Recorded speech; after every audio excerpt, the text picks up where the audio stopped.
Good afternoon, everyone. Welcome to the third session of today.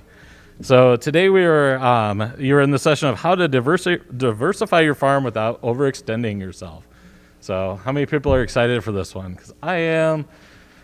Awesome. Well, thank you everyone for being here, wearing your mask, being safe, networking and connecting with each other. I think it's always a really exciting part of this annual conference that we do. So a few housekeeping things before I turn things over to Anna Geyer. We're going to be together for 60 minutes, and we'll have a 30-minute break following this. After that break, we're going to have the PFI meeting and a keynote here in the same auditorium. So you know where you're going already. So look forward to seeing you there, and then welcome you to dine around Ames afterwards in lieu of our potluck that we've decided to postpone this year. So if you were a certified crop advisor, you can sign the back for a CEU credit. The login is back there with a little blue tent.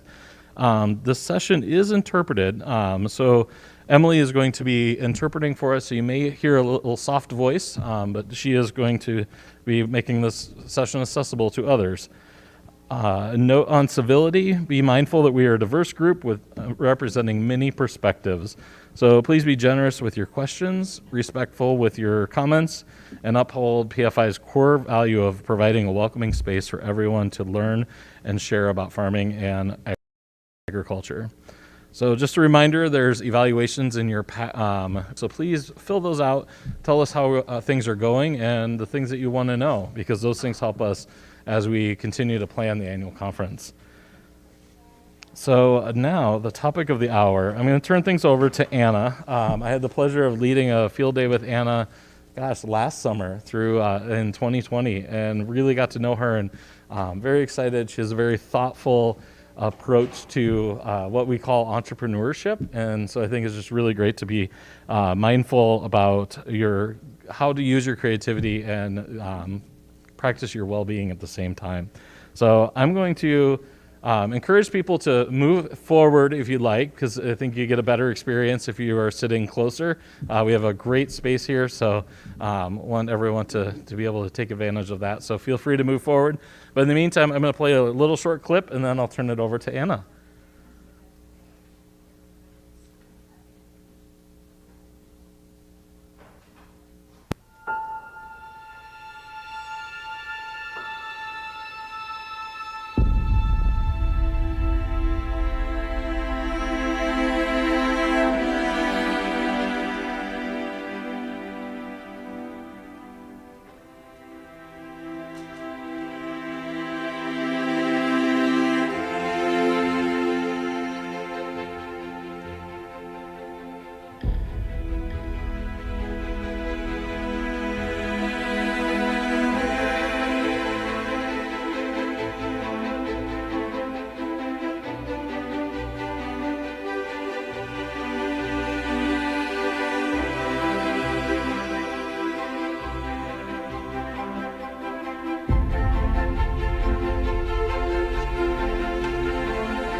Thank you all for coming. I thought the easiest way to explain the last 20 years of my life would be put it into a trailer. It's much more fun watching that than having me try to explain it all to you. Were there any questions just from seeing what you're seeing there?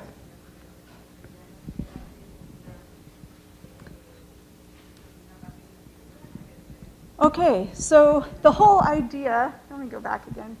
The whole idea of this particular workshop is to talk about adding value to your farm through agritourism, and in a way that doesn't overextend you. And honestly, I'm not sure if that's realistic. Is very hard and takes a lot of thought. Oh yeah, is that better? So how do we do value added without overextending ourselves? And one really key element to knowing how not to overextend yourself is how to know what is enough.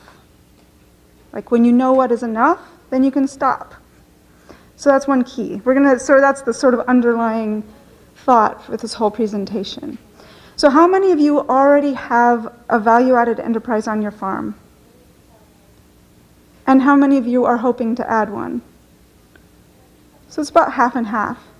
For those of you who already have value-added enterprise or prizes, how many of you feel overextended or that it might be more than you would wish it to be sometimes?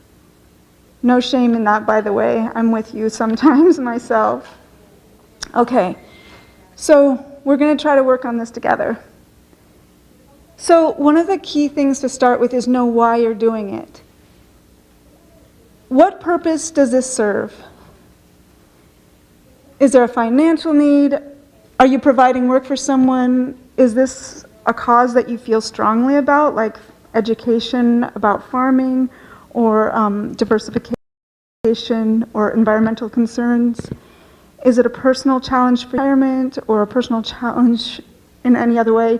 Are you gathering community? And what I would say is, or any other reason, if you don't have a really solid reason that's really important to you for doing this, just don't bother. Go out for ice cream every Friday night with your kids or something. And don't add that stress to your life.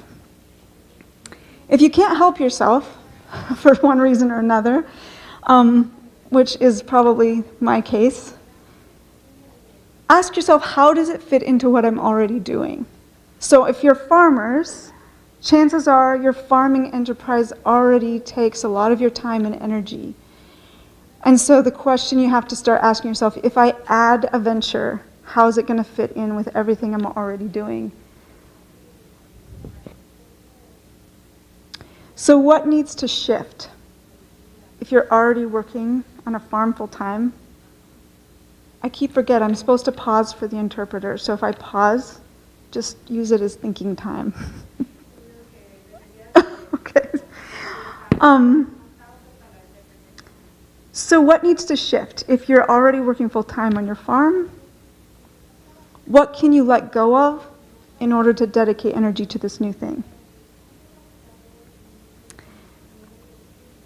What quality of life do you want to have? If you're one of those people that's a really go, go, go person, and I do know these people exist really authentically, then you might have a different level of energy to commit than someone who's pretty contemplative and likes a slow pace of life.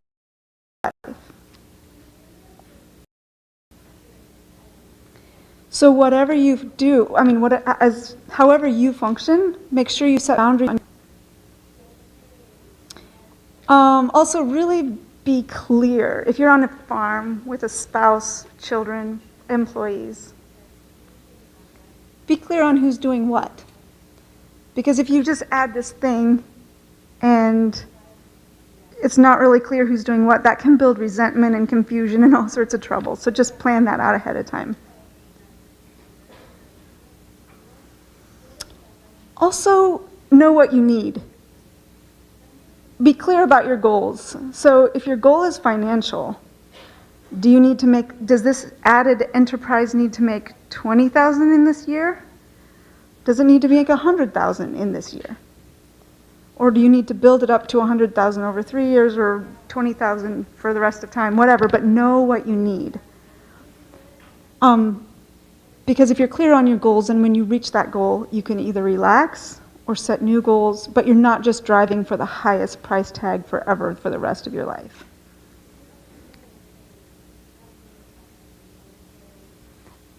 And once you kind of have a goal of, let's say you want to make $50,000 in a year, you need to give some real thought to what you're charging and how much time it will take you to produce that thing.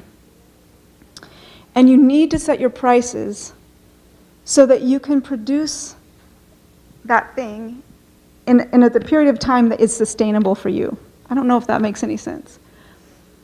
If you need to produce 50 units to make your $50,000, then make sure you have time for that. If you need to produce 2,000 units to make that $50,000, make sure that you have time to do that. Is this making sense? Okay.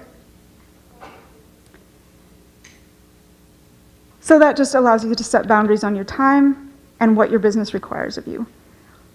It's easier to know what's enough, and you can reevaluate that goal as you learn and go. And next slide. So you also have to be really clear on what you're selling. This seems obvious, but it's not always. So if you're offering a product or a service, write it down in one sentence what you're offering, so it's really clear in your mind what you're offering, and then what you can communicate it to your team and to your customers. Be really clear on what problem it's solving. So is this really offering real value? Offer real value. And try to offer something at different price points. Multiple audiences can engage it. So let's just say at a farmer's market, if you're offering artisan bread, this is a real example, you can offer a loaf of bread for $2, maybe a white ciabatta loaf, and a seeded wheat at $5, and a fruit nut at $7. Even if it costs you more than $2 to produce the light white loaf and less than $7 to produce the fruit nut, you don't have to do this. But if you do that, the people who can't afford an expensive loaf of bread have access to something for $2, even if it costs you more than that to make it. So you're balancing your price points for yourself by charging more for one and less than for one, but you're creating access to a broader audience. Does that make sense? So you can be thoughtful about how you price it to make it accessible to a broad audience, and also for the people who love to spend and who love to support farmers and local, they're really happy to do that, especially if they know that in some way they're subsidizing another group of people. This also helps you create a more solid income, because you get data points. If everyone loves the $7 loaf, then you can sell more of those. Or if everyone buys the $2 loaf, that's information for you as well. Helps you find your sweet spot. So here's another thing that often we kind of can get tangled up in when we're adding a new enterprise to our farm. A lot of us who are adding these kinds of things are visionaries, creative, innovator types, and we can have this grand vision, but sometimes it can be a little murky how to get from the vision to the outcome. So sit down with yourself. This might seem kind of elementary, but sit down with yourself and make a map. So set your goals and write down the steps to get there. And then put them on the calendar. So you can do that pretty much in one afternoon. And then you have a calendar that's telling you what to do for the year, and you follow it. Now, it's obviously not that simple, but it is a helpful tool if you have a lot on your mind. So here are some images that can just put that out there for you. You have your vision, your value. This was produced for a different audience, so this might have a little more information than you need.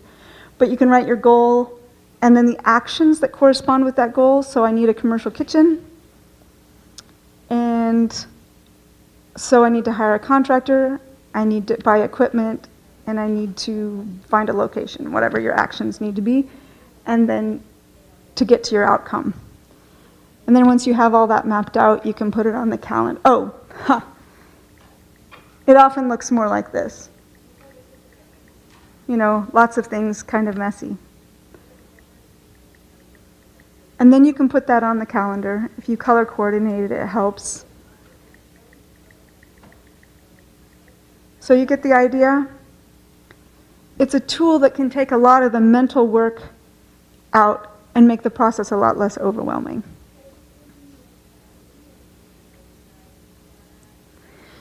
So in order to also keep your enterprise less overwhelming, streamlining every process makes so much difference. I'm just looking at the audience here. If you have to mow 6 acres every day, which one of you does, or every week, have your system in place. Know where your mower is, know where your gas is, know where your sunscreen and your favorite hat, whatever. Know the most efficient system around your farm so that your mowing can be as quick as possible, whatever. But keep the system lean, know where your tools are, what you need, what you don't need. And then when you're streamlining your process, make sure that you layer the value of your tools, of your spaces, of your equipment, of your people. So for example, I have a folk school and a pizza business and a cutting garden and lodging, and I have one building that is flexible enough to have all of those things using that same building. And that also includes weddings and events and everything. So all of my systems are set up to easily flex back and forth between these farms. And of course that saves you money, it also saves you time. So get rid of what you don't need. If there's stuff in your space that's cluttering your space and taking up mental energy, just get rid of it. Both physical clutter and mental clutter. So create systems for yourself so you don't have to think, because thinking takes so much energy. But it's like every day when you go out and do your chores, you probably know just what you need to do and what progression you need to do it. If you had to decide that every day, it'd just take too much energy. So do the same thing in your business. Create systems that when you're doing them, you don't have to think. And then it also makes it easier to train others. So if you go to a conference and you need to ask someone to do the job for you, you can say, this is the process, and here are where the tools are. It's just easier to communicate. How many of you love marketing? Okay, I want to talk to you guys. How many of you hate marketing? Okay, it sounds like some of you are somewhat ambivalent. So when you're trying to find your marketing style for your agritourism business, the first place to start is to figure out what comes naturally to you. What is your own natural way of functioning? So for me, I genuinely enjoy people. I actually love talking. I love beauty. I love creating space for people. I care about creating a really good product. And then also, while you're doing your self-evaluation, know what doesn't come naturally to you. So I'm not good at fussing over people. I will make a space for you, I'll provide this product, and then I want you to take care of yourself. I'm not really good at keeping an immaculate farm. I can create beautiful spaces, but they're a little wild and a little natural.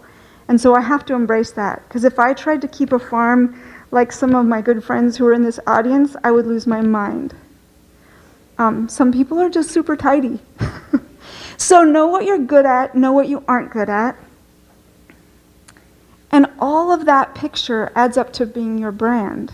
It's maybe not what we naturally think of as branding, but it is what people see when they see you. So in your case, what is your style? And one thing is, it may be so intuitive to you that you don't know what you're doing. Yeah. I want to tell a story about my husband, but I'm not sure if it's fair. But he doesn't know the quality he possesses, and he's amazing. So if you sit down and think about what people love about you, what draws them to you, write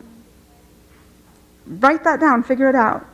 Also, pay attention to other people's marketing that you love.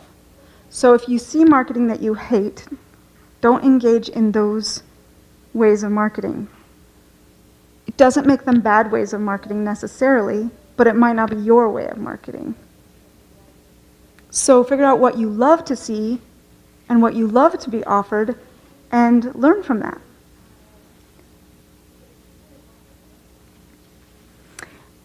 And one way to guard your energy and stay out of overwhelm is to really be true to your own marketing style at the same time that you're willing to stretch and learn and grow and become always better at it.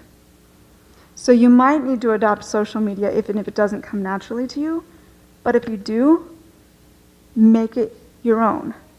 Do it in a way that really honors you and your energy.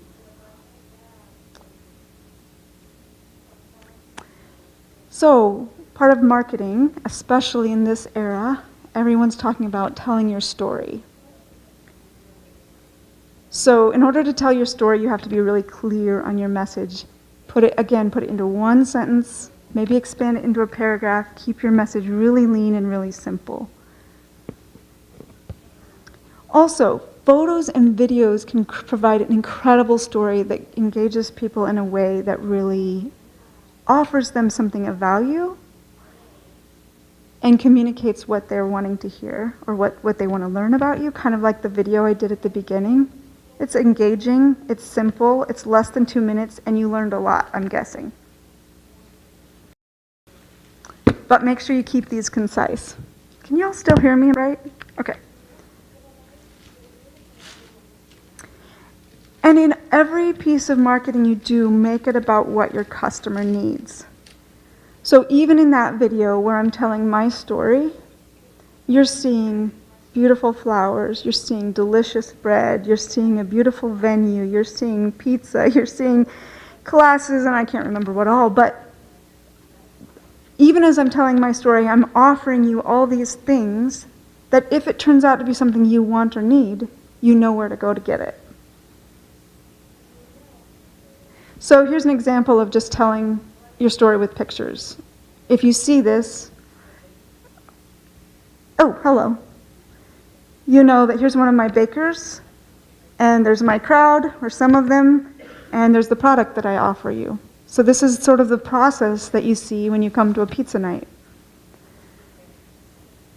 And again here, you see some of my customers harvesting flowers, you see the venue, and you see the end product. So I think this is my last slide, so get your questions ready. So after all of that, you've created your market, your message, you've thought through what you want to offer, how much energy you have to offer it, how much space it's going to take up in your life. This is when you need to start setting your boundary, being really clear on how you communicate those boundaries to other people. So you're setting boundaries, first of all, on your energy. What saps you? Pay attention to what saps you and what gives you energy. In my case, creating anything new gives me tons of energy. Public speaking, this is a little embarrassing, but public speaking gives me tons of energy. So figure out what you do and give your energy to that part of the business. And figure out what saps you, what takes away your energy, and give that part of the business to someone else. When you can. You can't always. So honor your own pace. So how do you set boundaries on your space? Just be really, really clear in your own mind and then communicate that to others. What is public on your farm and what is not? And it's okay to have places where nobody is allowed to go. And be clear on when your place is public and when it is not. Also, be really clear about boundaries on your time. Be clear about what you're willing to give and what balance you, yourself, in your own pace needs to stay well. And then honor that.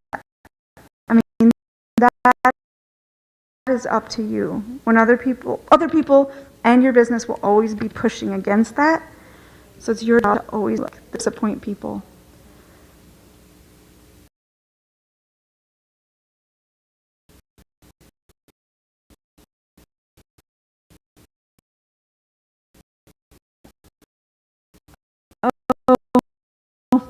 shoot, I guess there's one more slide. um, so what does success look like? Did reach it? Does not serve you? Then you can reevaluate. And when I say resources, I mean infrastructure, value-added infrastructure on your farm. Obviously, income is an important part of your resources to consider. But you also have to think about, like, how is this affecting your relationships? One summer, when I was still managing my own pizza business, and it had grown to 600 people a night, I was losing my mind. And I was like, I need to be done with this, but it was such a beautiful thing, I couldn't quite let it go. And I was like, and Dave said to me, Dave, can I say this? I should have asked you first. He said, well, you could have your business or you could have your marriage. And I was like, well, that's easy. And I quit. So, yeah. That's so hard because everyone loves it, you love it, but it's not serving you in the way that it needs to. Thankfully, the good outcome of that is that my employees loved it too, and they said, can we run it for you? And so I was then able to transition to managers running it for me. And there were wonderful things about that. I was freer than I had been in my entire adult life, because prior to running these businesses, I was raising children. So that gave me a taste of what can happen. COVID hit. That complicates life anyway. But my point is, it's your responsibility to take assessments in all of these categories and do really hard work of setting your boundaries. And that's it. So, do y'all have questions? Yeah.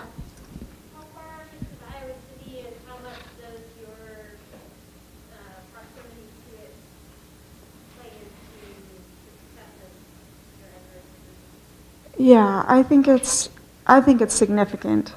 Pizza business obviously brought a lot of people from Iowa City and the surrounding towns, although we did have people who came every week who were as far away as 50 minutes or even Des Moines. We had one family that came from Des Moines every week, which is an hour and a half. So, but Iowa City was huge. We're about 20, 25 minutes, yeah. Oh, thank you. The question was, how far are we from Iowa City? And yes, proximity to a population density is important. So my question is, you have an incredible skill set that probably might be one out of 100 or one out of 200. And so what I'm wondering is, to think about how can we diversify our agricultural system here in Iowa? If we start to think about doing things that change or improve things about the Amish, not everybody's trying to figure it all out for themselves. Some kind of organization that we can put together. How would you think about that? Is that a bad idea, or is that unrealistic, or how might we do that? Oh my goodness, well that actually segues into something that I could talk about more. He thinks I'm unique in my skill set. What was that? Yeah, so he was saying he thinks I'm unique in my skill set to do this, and how do we build community support for people who are doing this? Teams of people who might work together, and training maybe? Is that what I heard you say? Anything I missed? So, do you have something to add? Okay, don't be afraid to yell at me. So I do think one of the first things, so I have in the past year and a half started teaching entrepreneurship in this vein. And one of the first things I ask my people is, where is your support? Because you're going to need support. Any business needs support. Anybody needs support. But like, be intentional about finding support. So in my last workshop, I was listening to Bailey and I don't remember the other person's, Heidi and Bailey, who do ruminant grazing in near Decorah. And they were on an incubator farm. And that being in community with another person doing the same similar thing has been enormously helpful to them. So yes, find peers that you can lean on. Sometimes Susan Young, by the way, plug for Susan's workshop tomorrow at the end of the day on Airbnb on the farm. I also have Airbnb on the farm. We sometimes chat about this and learn from each other. Mostly I learn from her. So find other people who are doing what you're doing or something similar and find support. The walkers also have been people that we have interacted with. It's really helpful. And then also find an incubator program. If you want more training, find a mentor. Do what you can to find other people who can support you. I am developing an incubator program for our farm this summer, so if you're interested, come talk to me. Anyone else? Yeah. How do you keep people engaged, but spend enough time on that one enterprise and then start other enterprises, your entrepreneur sphere a lot? That's the question. Yeah, Keep going, but then continue the stuff you're doing. That's a really good question. If you are the innovator, which is me, my creative energy is what really drives me and gives me life, so it's always creating the new thing. So he's asking, if that's you, how do you sustain what you've created as you're creating the next thing? Is that accurate? And there's two answers to that question. One, once I've created something, I don't really care if people show up. It's like, I just like creating it. So the cutting garden has been a sort of back burner. I don't advertise it. I don't really talk about it. And people who find me, I'll serve them for their wedding, but I'm not looking for work. Pizza, it just took on a life of its own. And sort of like, I had a team of 25 and 2 managers by the end to run it for me. And then the folk school was able to grow up after I had that running itself. And then during the pandemic, the lodging and retreats grew up. So in answer to your question, partly I'm happy to let a business be small if it needs to be. And if it gets big and demanding, you need to find help. Is that a helpful answer? Or create a business that can kind of take care of itself, like lodging. You know, you do actually a very small amount of work, and people take care of themselves. So it's another way to diversify without adding a lot of energy. Yeah. Anna, congratulations. It's Mike Harper. Yeah. I thought you looked familiar. Can you tell us a little bit about negotiating with planning and zoning and the county board of supervisors on agritourism? You would have to bring the energy in the room crashing down. I'm just trying to be realistic because I work with the walkers, I try to help as much as possible, but not everybody wants agritourism, right? Everybody wants agritourism. Everyone should want that. I do really think that agritourism serves our communities in so many beautiful ways. Plug for whatever you're dreaming about. It's really about creating, for me anyway, it's about creating spaces for people to be together, and then you want to be able to support yourself on that.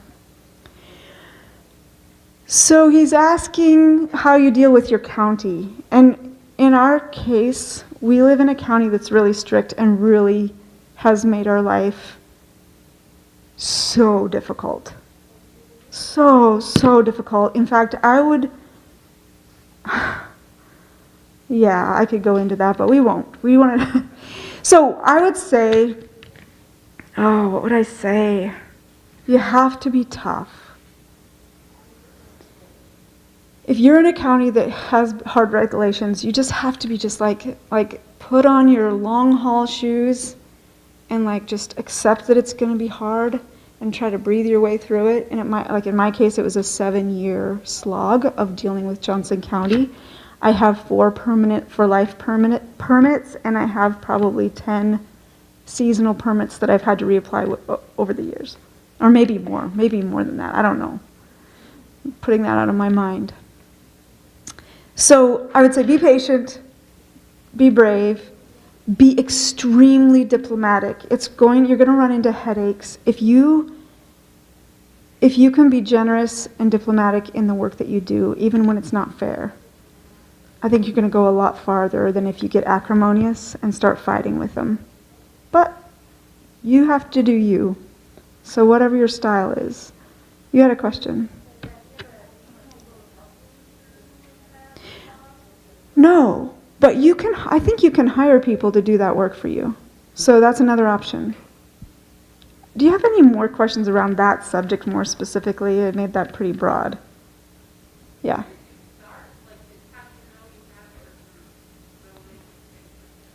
Yeah, I knew that I needed a commercial kitchen and I took care of that.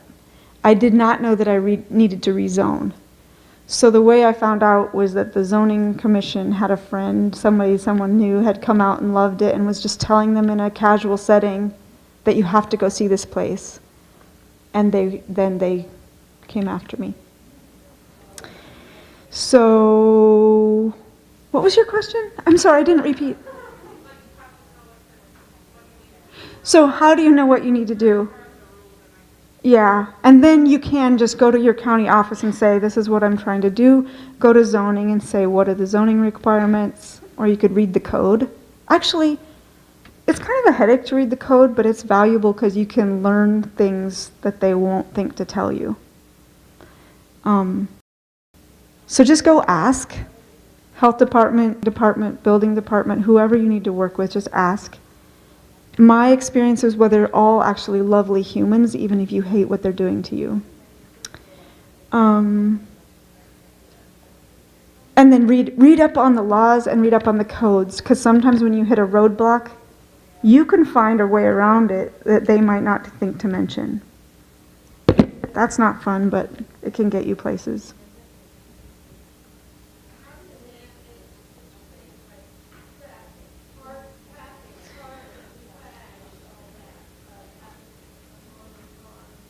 Yeah. How do you manage traffic, parking, trash, that kind of thing? We happen to be a farm that pretty conveniently people can park. We have, what is the width of our headlands, Dave? 30?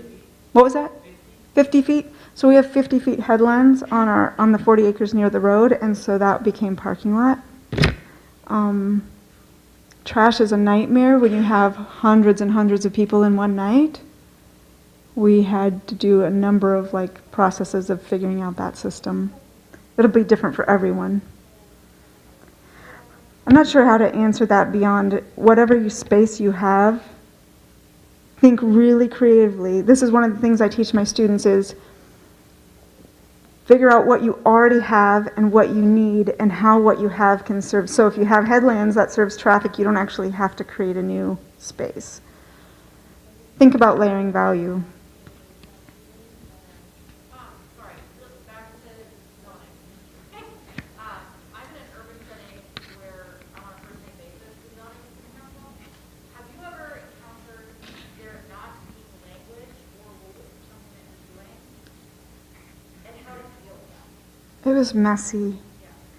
I think this goes back to get really clear on your message, put it into a single sentence, because if you overwhelm their minds, they are not going to like hanging out with you. Say, I want to make pizza available to anyone who comes on a Thursday night. Simple. And these are the spaces I have, this is the plan I have. You can put that into a few sentences. And then if there's no zoning regulations for it, if there's no language on the code, if there's nothing available, then you guys have a conversation. But starting with as little as clear information as possible is a good place.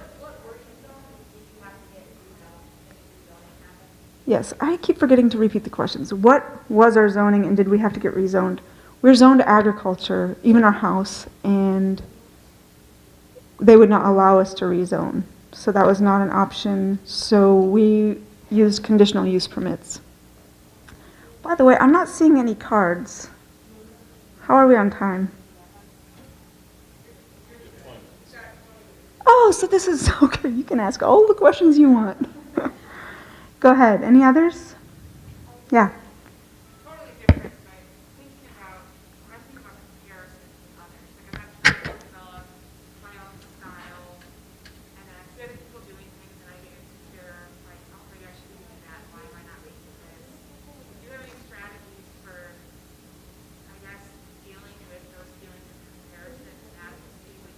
Yeah.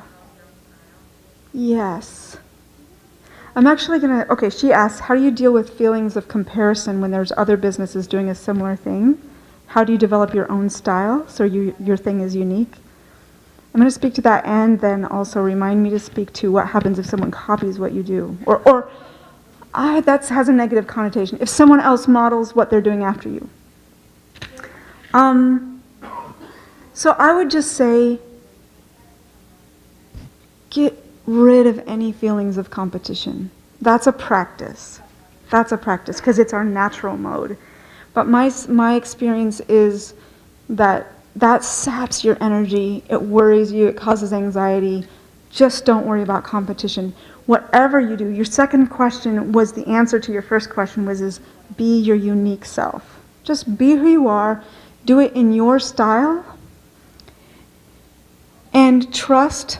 This is part of marketing too. I kind of questions for you when we're done. Is like, if you do you in your unique style, the people who love that style are going to find you. So, hey Bob, can I talk about you? Bob Walker of Walker Homestead. It's the most beautiful ever. And my style is this kind of wild, homespun, grassroots kind of thing. And Bob and Christy have this giant, beautiful, glistening, brand new barn and this fabulous vineyard and a really, Bob, I've never told you this story.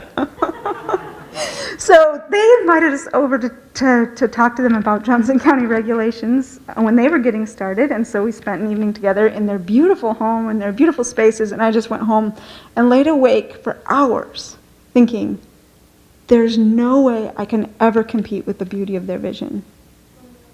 And they're between me and Iowa City, so they're between my biggest client base. And the way I got back to sleep was I finally went, well, all I can do is be me. And what I've learned is that, people still come. They love the walkers and they love us. And some other people we share people. And what I love most is having friends down the road who are doing similar things, who when we have time to speak to each other we can benefit from each other. So I would say, build collaboration with the people who are doing what you're doing. It's way more fun. They're unique, I'm unique, and having neighbors that you can connect with is way more fun, way more valuable than worrying about if you can keep up with each other. That was a long answer. Bob? Yeah, if I can address that just a little bit. We're great friends with you, we're great friends with the Youngs, and we're all in Johnson County, and we get together and we cry on each other's shoulders and support each other. I don't see them as competition. One of the things that I think we all take a look at is what is our unique unfair advantage. Yeah. And Susan, what you guys have, Martin House, and that, and Hannah, what you guys have, and just really, I really like the term an unfair advantage. What do you have that nobody else has? And then go with that. But we wouldn't be where we're at without you guys to help support, without Mike here that we can talk to and everything like that. But working with the county. Yeah, I think ultimately the answer that I'm hearing come out of your mouth too, if y'all could hear that, he's reiterating the need and the value of peers rather than competition. So anytime you can build that, go for it. Yeah. Yeah, actually Bob and I were just talking about sharing a crimping roller for some crimping down cover crops, and anyway. Susan. I'll also add to that rather than competition, I feel that once people start going out of their urban areas maybe and looking to the county for ways to spend their time, they find one place and then they catch wind of another place. And there's Yes. Yes. where people start to realize, oh wow, there are things going on out there. I had this delicious pizza here or here. But what else can I find? Mm-hmm. So I think that people just start to, I think it starts to just attract people to the county in general as they start to sample what's happening in different places north of town or south of town. And I think we all benefit from each other and the county. Yeah, so for those of you who couldn't hear, she's saying the more of this kind of value-added enterprises you have in your community, it builds community awareness that there's this set of places to go. And it really becomes a community-wide, I don't know how, I'm not sure I'm repeating you well, but it creates symbiosis.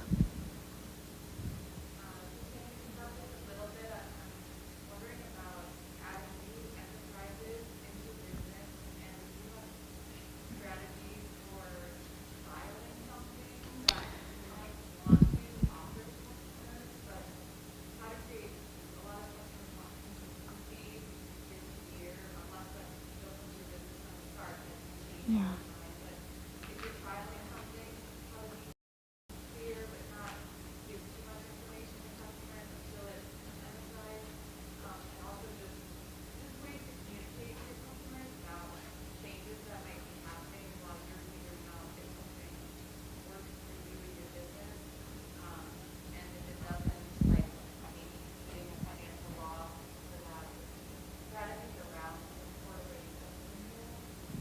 Yeah, I will try to summarize that.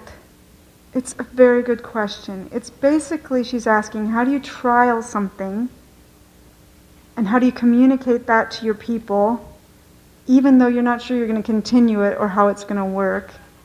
And is that a good summary? Did I miss anything? And actually, Susan and I were just talking about this on the way up here today in some form. In some ways, I'm a huge advocate of starting small and then growing sustainably. If you're super brave, you can dive in with a huge debt and a huge commitment and see how it goes. And some people have that energy. But if you're not sure, it is perfectly acceptable to start with a tiny little experiment and see how it goes. Our pizza business started with an oven and a kitchen. A kitchen in a spare room in our basement with, I think I put $3,000 into creating this kitchen. And it's the kitchen that kitchen has continued for 15 years. So that's and the oven, what was the oven? I think the oven's cost was maybe $3,500. So that's a $6,000 investment. It was money we had. And you know, if you do that and it tanks and you hate it, it's not the end of the world if you already had that money to just let it go. If you're in debt, then you feel a little more bound to it. So I think starting small allows you to experiment without too much risk. That would be the first half of my answer. The second half of my answer is communicate to your people, just be extremely honest. As I watch social media, as I watch the sort of milieu that's out there, there is a lot of tolerance for brutal honesty. People just saying, hey, I'm going to try this. I'd love you to come give it a try. I'd love your feedback. I'd love your support. And I'd love to know if it's something we should continue. And we're going to do a 3-month trial. You might even put a time deadline on it. We're going to try it for 3 months. We're going to try it for 1 season. Just be honest about what you're doing if you feel that's appropriate and you feel like it's not violating your people in some way. Yeah.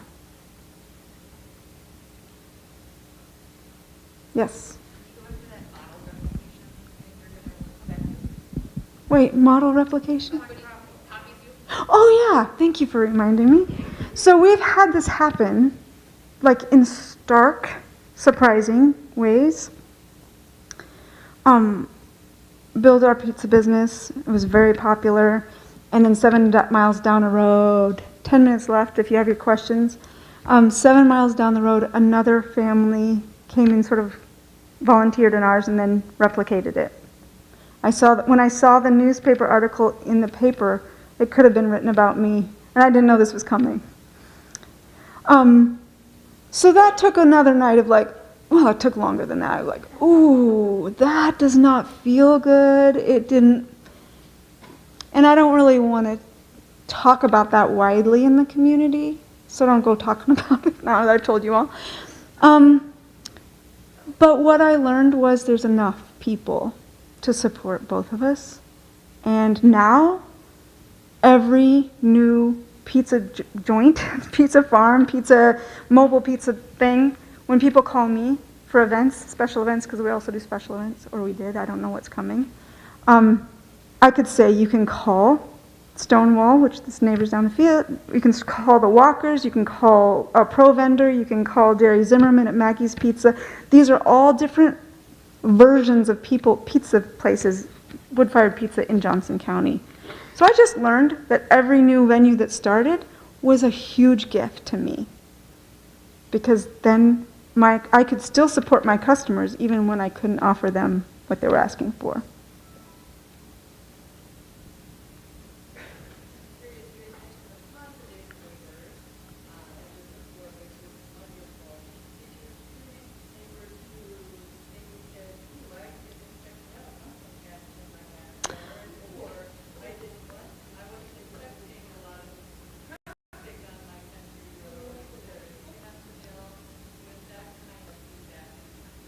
Yeah, that's a really good question too.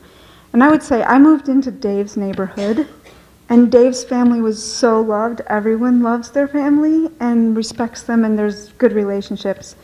So this person marries into the community and starts doing all these bizarre, unusual things that nobody knows what they're about. And I think I got away with a lot because people loved, there was this really good relationship with the family. And it wasn't until, I think, 2 years ago, right pre-pandemic, when our crowds had gotten so big, one of our good neighbors mentioned that it's dusty on pizza nights. And I was like, oh, it is affecting them. But after 15 years of pizza, that's the only comment I ever heard. So in answer to your question, I think neighbors do. I also have a neighbor who had a horror story. She ended up moving her, not a neighbor, a friend. She ended up moving her entire home and business. They just up and moved because their neighbors were so difficult. So one key is develop good relationships, be super open about what you're going to do if people care, and being super receptive to their concerns. I just think just be a good human to your neighbors and you'll have a better chance. I'm not saying it's going to work, but if you're respectful of them, it's going to go a lot better than if you become acrimonious.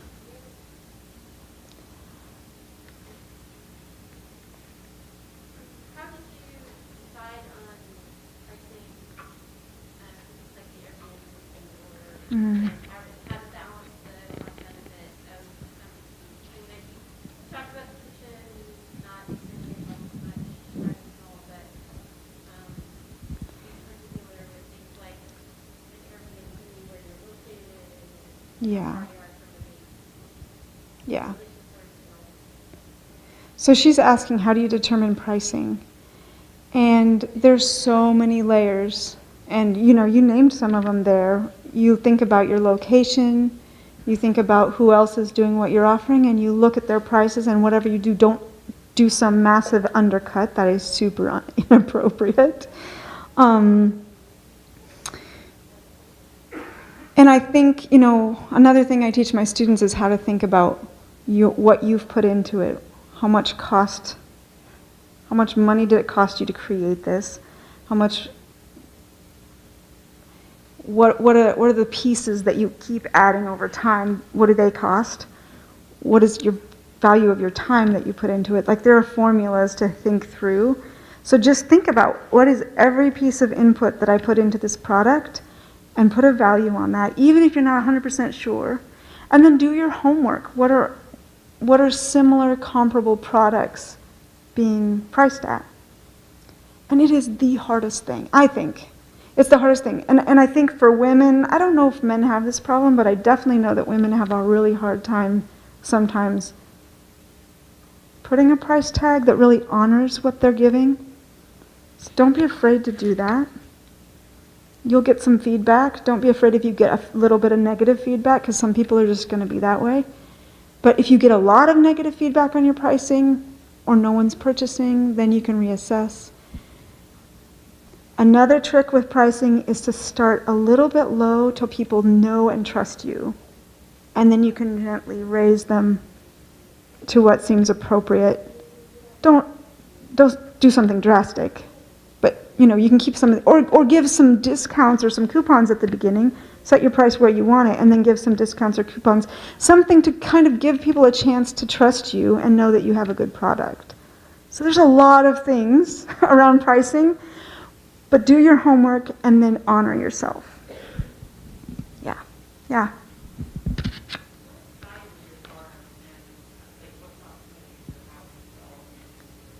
Oh yeah, so our house, all of the agritourism, our farm that we live on is 120 acres.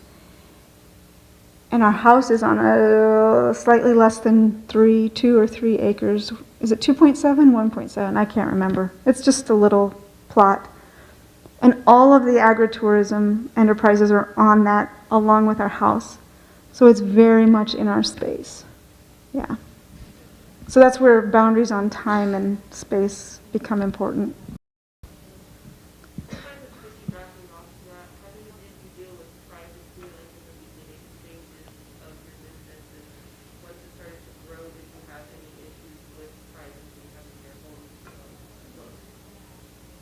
Did we have any issues with privacy having all this so close to our house? Is that what I'm hearing? Not that I remember. I think sometimes it makes me cringe if people cross the boundary from my space into Dave's space. That doesn't happen often. But speaking of like knowing yourself, I have an enormous hospitality gene. So having people in my space, I'm really comfortable with that. It does take a toll on you. It costs you something, but generally it's fine with me. If you're a more private person, what I'm doing would probably not work. So knowing yourself, but in my case, it's been fine. Are we good? Anyone?